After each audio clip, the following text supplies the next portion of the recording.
തീർച്ചയായും രാത്രിയുടെ നിശബ്ദതയിൽ വായിക്കാൻ പറ്റിയ ഒരു കൊച്ചു ഹൊറർ കഥ ഇതാ.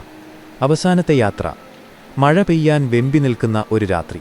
നഗരത്തിലെ തിരക്കുകളിൽ നിന്ന് മാറി ഉൾനാടൻ റോഡിലൂടെ രാഹുൽ തന്റെ കാർ ഓടിച്ചു പോവുകയായിരുന്നു. പെട്ടെന്നാണ് റോഡരികിൽ വെള്ളവസ്ത്രം ധരിച്ച ഒരു വൃദ്ധൻ കൈ കാണിച്ചത്. ഈ പാതിരാത്രിയിൽ ഒരാളെ വഴിയിലുപേക്ഷിക്കാൻ മനസ്സുവരാതെ രാഹുൽ വണ്ടി നിർത്തി. എങ്ങോട്ടാണ്? രാഹുൽ ചോദിച്ചു. അടുത്തുള്ള ആ വലിയ ആൽമരത്തിന്റെ അവിടം വരെ, വൃദ്ധൻ പതുങ്ങിയ സ്വരത്തിൽ പറഞ്ഞു. യാത്രയിലുടനീളം വൃദ്ധനൊന്നും സംസാരിച്ചില്ല. അയാളുടെ ശരീരം വല്ലാത്തൊരു തണുപ്പ് പുറപ്പെടുവിക്കുന്നുണ്ടായിരുന്നു. കാറിനുള്ളിൽ പെട്ടെന്ന് ഒരു പഴയ മണ്ണെണ്ണ വിളക്കിന്റെ ഗന്ധം പടർന്നു. രാഹുൽ ഇടയ്ക്കിടെ കണ്ണാടിയിലൂടെ പുറകിലേക്ക് നോക്കി. വൃദ്ധൻ തല കുനിച്ചിരിക്കുകയാണ്.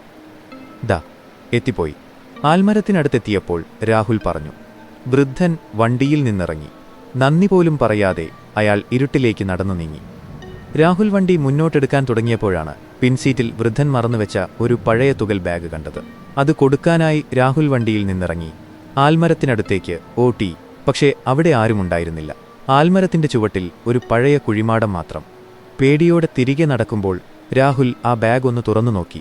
അതിനുള്ളിൽ ഒരു പഴയ ഫോട്ടോ ഉണ്ടായിരുന്നു. വർഷങ്ങൾക്കു മുമ്പെടുത്ത ഒരു ബ്ലാക്ക് ആൻഡ് വൈറ്റ് ഫോട്ടോ. അതിൽ ചിരിച്ചു നിൽക്കുന്ന ആ വൃദ്ധനെ കണ്ട് രാഹുൽ തരിച്ചുപോയി. ഫോട്ടോയുടെ പുറകിൽ ഇങ്ങനെ എഴുതിയിരുന്നു: 1974 മെയ് 15 ഈ ആൽമരത്തിന് താഴെ വെച്ചുണ്ടായ അപകടത്തിൽ അന്തരിച്ച ഗോപാലൻ നായർ. പെട്ടെന്ന് കാറിനുള്ളിൽ നിന്ന് ഹോൺ മുഴങ്ങാൻ തുടങ്ങി. രാഹുൽ നോക്കുമ്പോൾ ഡ്രൈവിംഗ് സീറ്റിൽ ആ വൃദ്ധനിരിക്കുന്നു.